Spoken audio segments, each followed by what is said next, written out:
Hey cousins, welcome to Brown Liquor and Bad Ideas. Welcome, cousins, to this episode of Brown Liquor and Bad Ideas. I'm your host, Cornell Wright, the People's Lobbyist. Join me today, and we're going to talk about the United States Postal System.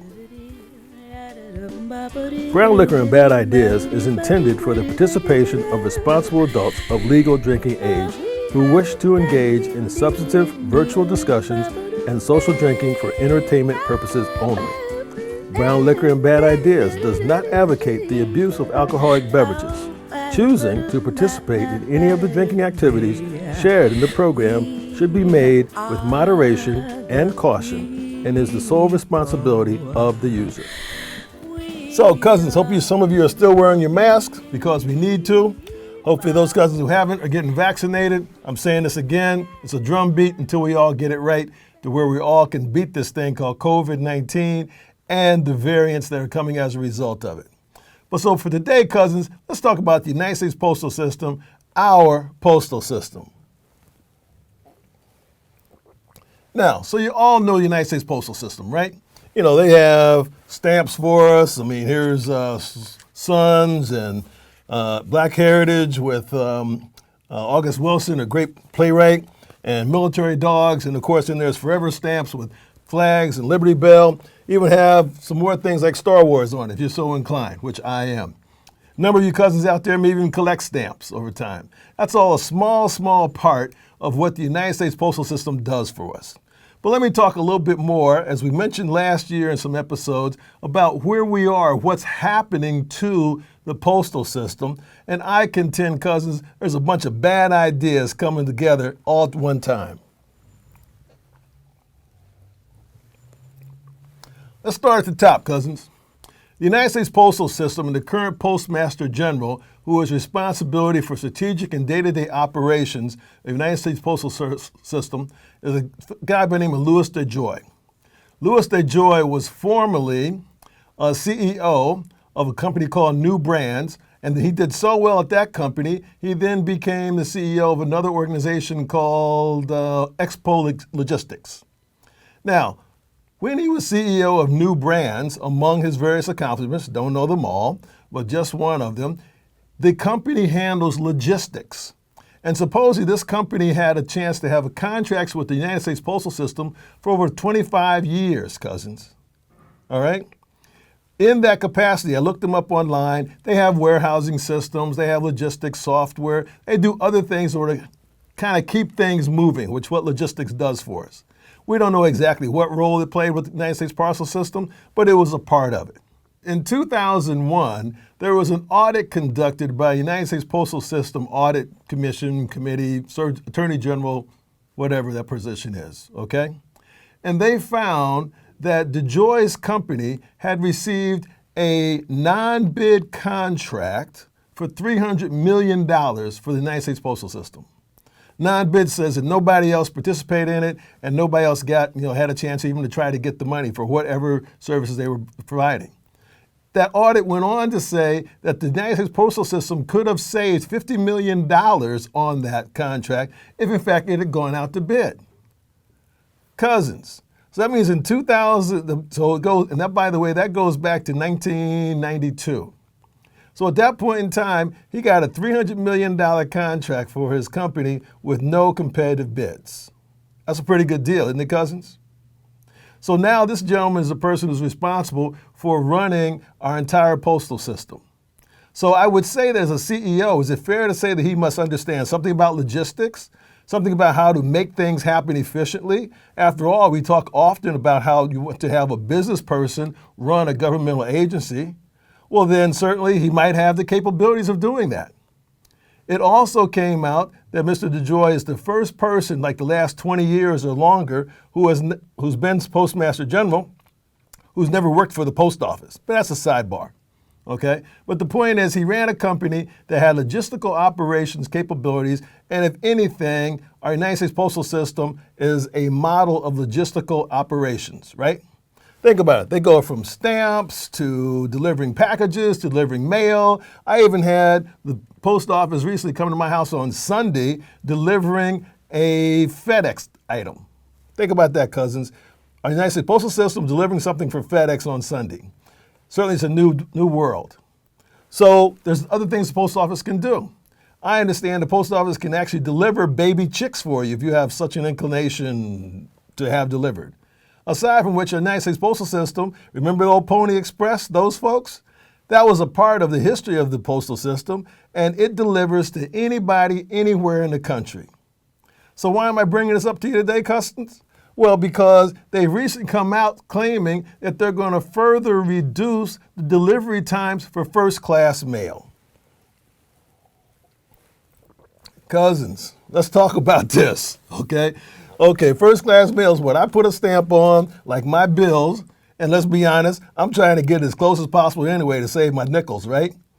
And they're saying they're going to further delay that capability of that service.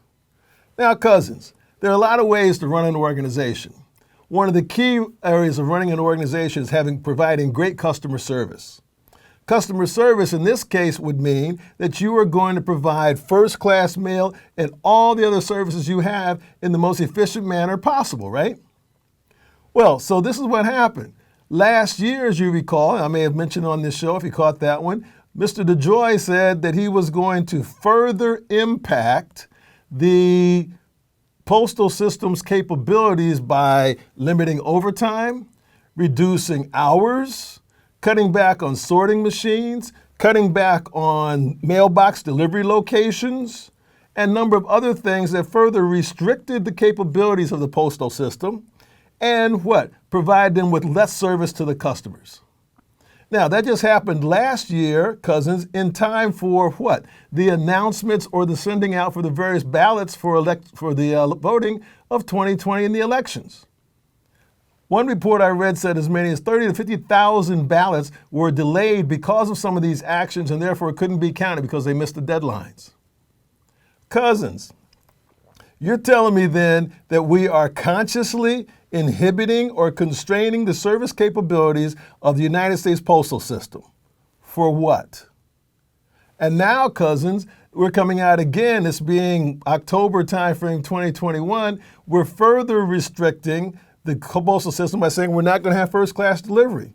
Guess what? Electoral ballots are first-class delivery, cousins. And so this man is coming out saying we're going to further reduce that, reduce the time frames that we can expect to have things done, impact the windows that we cousins can have to, in fact, vote. And more specifically, cousin, this is October. What's coming up? The holidays. Okay?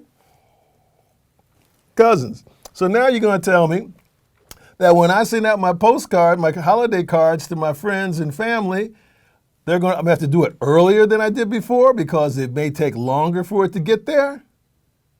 Or packages? Or any other things that we're trying to send out during the course of the holidays, which puts a critical stress always on the United States Postal System because we're mailing so much out.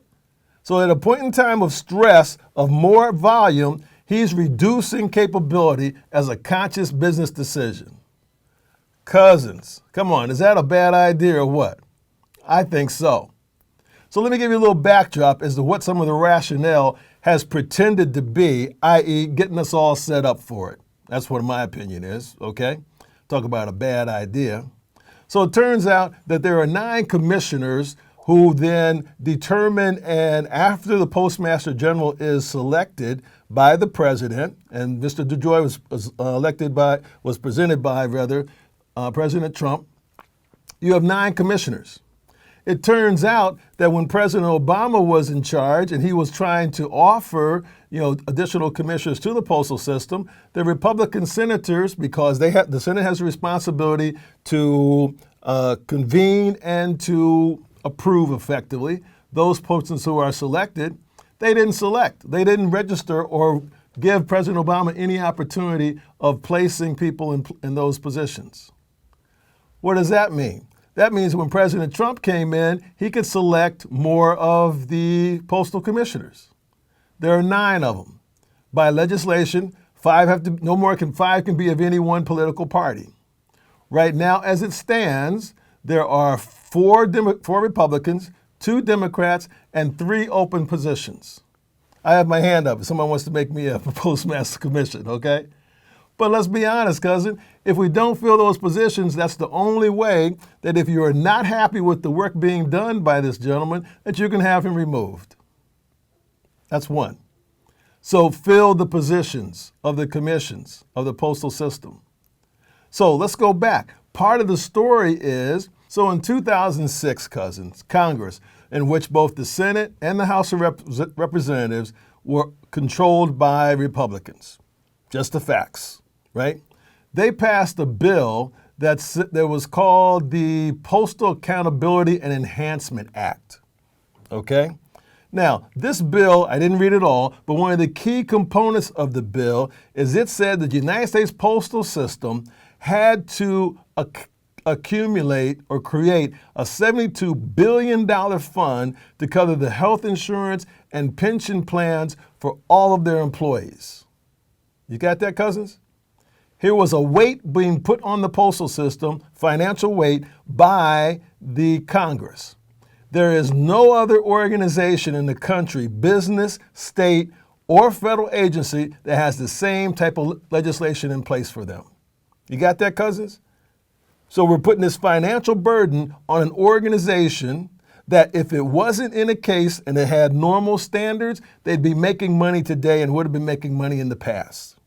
So if you hear them people say that, oh, the postal system's losing money, it's because Congress put this weight around their neck in which they have to fund a pension and health care program that nobody else in the country has to do. Secondly, is that because of that, we can now claim, oh, well, we have to be more efficient as opposed to providing better customer service in order to meet this congressional decided mandate of meeting this financial commitment. Cousins, check it out. I went and looked back, and as of 2018, which is the last information they had, there was only one state in the country, one, that had enough money to fund its pension program. Think about that, cousins. You might be, as odds are, you're living in one that isn't fully funded. If you don't believe me, call your state treasurer and ask he or she the question. Is our state fully funded to cover our pension requirements for our state employees? Answer in 49 out of 50 will probably be no. I think there's 3 or 4 that are almost there. All right? So, cousins, and then by the way, cousins, if you really want to get scary, call your HR department or your financial department in the company you work for and ask them if their pension plan is fully funded. I'm just saying, cousins. As they say, as I've said often, you're going to believe me or your lying eyes. So think about this, cousin. You have an executive who has received contracts from the postal system with no bids, who is now in the process of taking the postal system and constraining it arbitrarily in order to reduce its service capabilities with the illusion that what he's trying to do is minimize the exposure in order to fit this congressional mandate. And then what? We're then left with what's left. And so as you look at that and you look at what the postal system is, hasn't it been the steady aspect for perhaps all of our lives? And this is what's happening.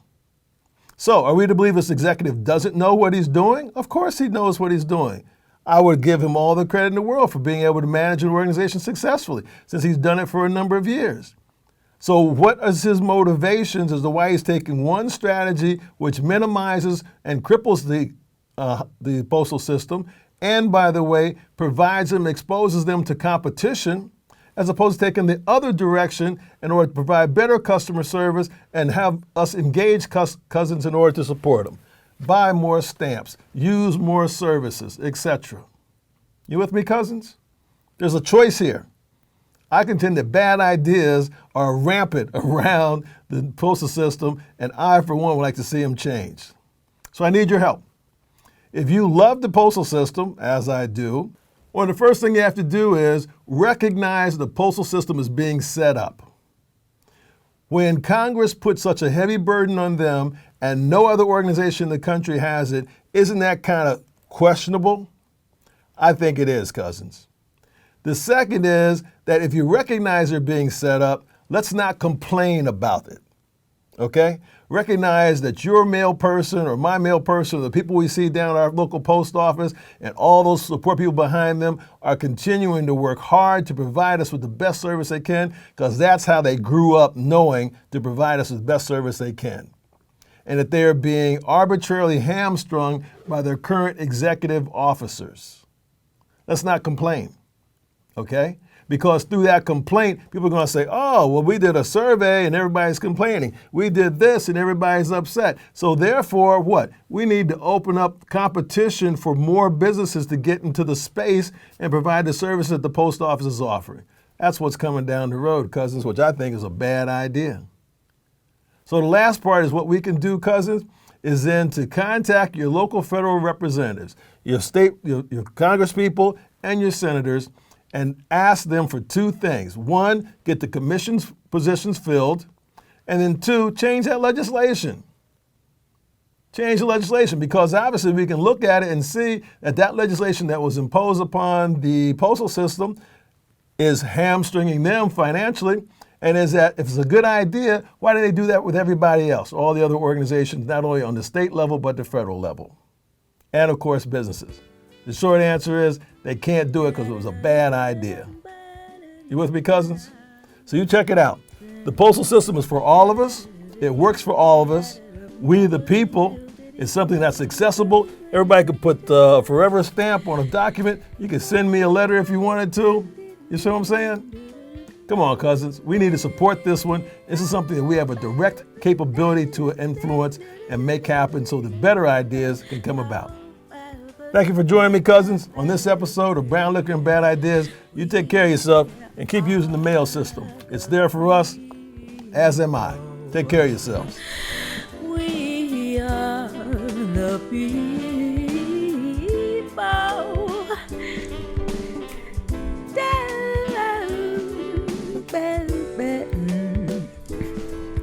Welcome to the show.